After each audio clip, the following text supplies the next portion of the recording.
Hey everyone, this is Andrew, and in this video I'm going to go over the basics of how to get into singing. So just to let you know ahead of time, the information in this video isn't super specific for what exercises you need to do.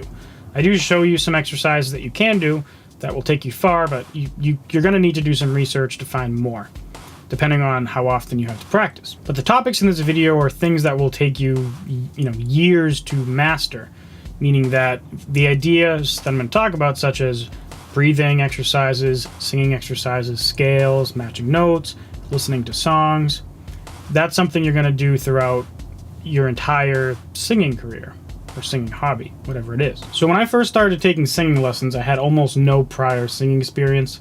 I had a few little interactions in school, I think back in 8th grade, where I had played guitar, but I had a situation where I had to play a song for a class as a project. So that was my first singing experience. And then after that, one or two other little times, but I wanted to get serious in it, so I started taking singing lessons, which I did for about a year. And these are very useful. I don't think it's necessary for everyone to do singing lessons if you want to get into singing. The first step is if you've never really sung before seriously, and you really don't even sing at all, let's say not even in the shower or in the car, is just start singing in the car and sing in the shower. Just kind of casually, just hum along to songs, try to match the notes, pick easy songs that are in your range and don't really push too hard, and see what happens. Some people are naturals when it comes to picking up tones, and some people are not, which is me. I've always had trouble with matching pitches when I'm singing along to a song, and later on I took some brief singing lessons from a few pros. I took a couple singing lessons from Tony Harnell, and he really helped me work on matching pitches. Also a few other things, and I took some vocal lessons from Jamie Vandera. However, most of what I learned from him was from his books. I did take a few lessons from him over webcam though, and they were also very helpful. But I don't think that path is for everyone, especially if you're starting out. So if you're just starting out, first just try singing and see what happens. You might find out that you're better than most people at that point. So the next serious thing to think about when you're learning how to sing at the start is breathing. What you may or may not realize is that a lot of people, when they sing, they're not breathing correctly. And maybe even most of the time when you're going about your daily life, you're not even really breathing correctly. So most people, when they breathe naturally, they'll kind of... And what's happening when you do that is you're using your chest to fill up your lungs. So the way your lungs get filled up is that, you have, if you kind of think of if you're holding a balloon with no air in it, and you kind of pinch the sides, if you were to pull the balloon apart, you kind of, you make the volume bigger, or you fill it with some air if you kind of pull it out a couple sides.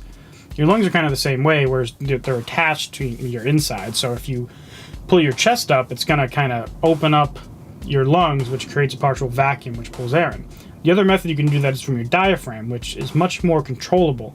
Your chest, it's very hard to precisely control your breathing, while with your diaphragm, it's a muscle that's literally its whole purpose, or I don't know if it's whole purpose, but it's one of its big purposes is to control your breathing. So an example of what that looks like is that when you breathe with your chest puffs up.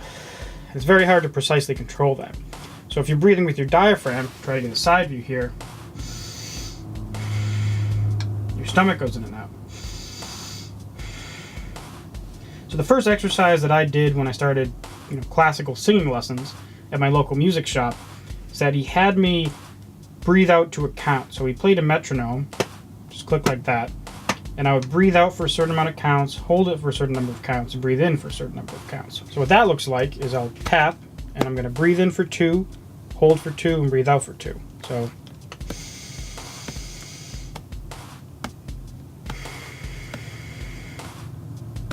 and 4 would be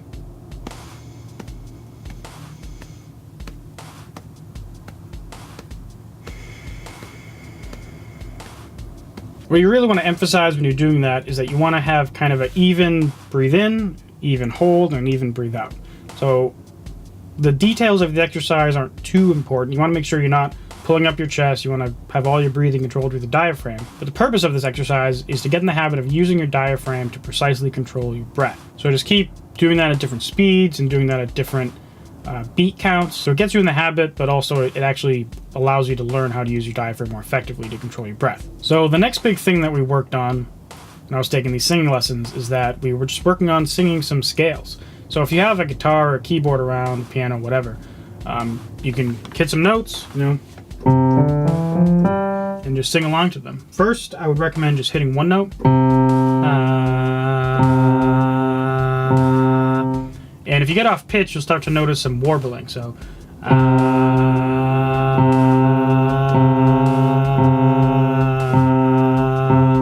and then just center back on pitch, just like that. You can hear the dissonance when I get off key there.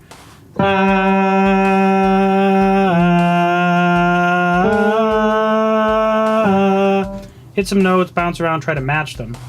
They don't have to be in any order or precise, just try it, see how you can match notes. And then getting back to practicing scales, if you can play some scales.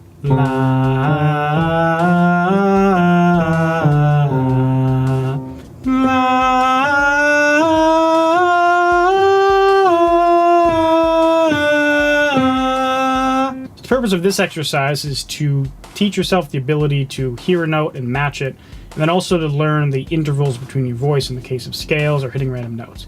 Now, if you don't have an instrument that you play, one thing you can do is just look online, free vocal scales, or you can get an app for your phone that's a little piano that you click notes around on.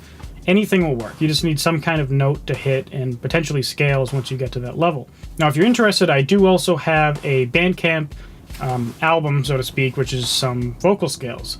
There are some that are for free. I also have a YouTube video, which I'll link in the description, where it plays through one of those vocal scale audio files. And then on the Bandcamp page, I forget how many there are, but I'll show a screenshot here where you can buy that if you're interested. But again, you can look on YouTube for free vocal scales. You'll find thousands. You can probably find a lot of free downloads too. To summarize what we've talked about so far, the first thing you want to kind of do is just to sing along to some songs that are relatively easy to sing, slow, relatively low in pitch, that are in your register, and just kind of try to match the notes and see what happens. Next, try practicing your breathing to the exercise I talked about. Again, there are, just like with a lot of these sing exercises, there's thousands of examples online. Use the internet as much as you can. Type in breathing exercises for singing and you'll find tons. Practice those. But if you're practicing the one that I mentioned, do that. It definitely helps. Then I also mentioned grabbing an instrument or grabbing a free app for your phone or some scales or notes online and using that to just practice hitting different notes around the keyboard or whatever instrument you have. Once you get comfortable with that, you can try doing intervals or scales or whatever, using a million different resources to do that. Now, these exercises alone can take you very far. So I would recommend, after you get the basics down, you need to just get your breathing under control and get some basic idea of how to hit notes and intervals. Then just grab an easy song, just think of whatever music you listen to that has singing in it, and try to hit some notes. And if you find one that's what you would call easy for you, then get that song and really try to dissect it. Meaning that you should listen to every part, try to listen to the different notes of each segment, meaning that if you play an instrument, you can try to map out the notes and then practice them slow with a keyboard, or you can just listen to the song, get the part, and sing it a cappella, meaning without the music. I'll just use one of my songs, for example. To me concerned with the fears of life. Na na na na na na na na na na na na. Don't focus too much on mouth shape and vibrato and all that yet. Just try to focus on hitting the right notes. So get your favorite songs, break them apart, and try to be able to just sing them. If you ever looked up anything about classical vocal technique, there's a great amount of emphasis focused on how you shape your mouth. And this is relevant depending on what kind of style of music you're singing. It is helpful to know anyways, so if you're into that, look it up online. But to give you a summary of what that's all about, there are certain vowel and consonant mouth shapes that you're supposed to use to maximize the amount of tone that you get. There's this whole idea is that if you're singing, your chest is resonating and the sound resonates throughout your whole upper body. But if you shape your mouth, instead of going oh, but you go oh, oh, oh, ooh, ooh, it creates a deeper, thicker sound. And for classical techniques, if you ever heard a classical singer, there's a very distinct sound that they get. And that's very useful to that kind of music and other types of music, or if that's the sound you're going for in your style of music. But for me, I didn't find that was very useful. I found that a lot of the singers I listen to, they don't sing in that manner. They sing in whatever sounds cool. So, think about it. If that's a style you're going for, then look it up and learn more about it. If you're not, then just listen to the way that your favorite artists sing certain words. If you can find an a cappella version of a song, meaning if you like a song, go on YouTube or Google and type in, song name a cappella or song name vocals only, and you'll probably find, a couple songs you like that have that. And listen to the way your favorite artists sing certain words or vowels. And if that's the sound you want to do, try to mimic it. So here's a summary and also your homework for this video. Try to sing some songs, see how it goes. Try the breathing exercise I mentioned. If you find that you want more, look up more breathing exercises. Get an instrument or a app on your phone or whatever method to play some notes or play a scale and sing along to it. Really focus on hitting the note dead on. Do it slow. Practice minimum half an hour a day if you can. If you can't, just do as much as you can. Get some songs that you like to sing and really dissect them. Try to figure out what notes they're singing if you have that ability on an instrument. If not, just try to sing it slow, a cappella. Find an app that allows you to slow down a song without altering the pitch and sing along to that song slowly. And then depending on what style of music you're into, if you get through all this stuff, you can listen to some singers a cappella and hear what they're actually doing outside of the music. Or you can listen to like a live or acoustic track that might give you some cues too. So as you may have noticed, a lot of information in this video. The ideas that I talk about here, you're going to use throughout your entire singing career or singing hobby, whatever you plan to do with it. And after you get to that point, you can use this stuff for years, but as early on in the process as you can, I would recommend trying to record yourself singing along to a song. And as painful it may be, record yourself and listen to it.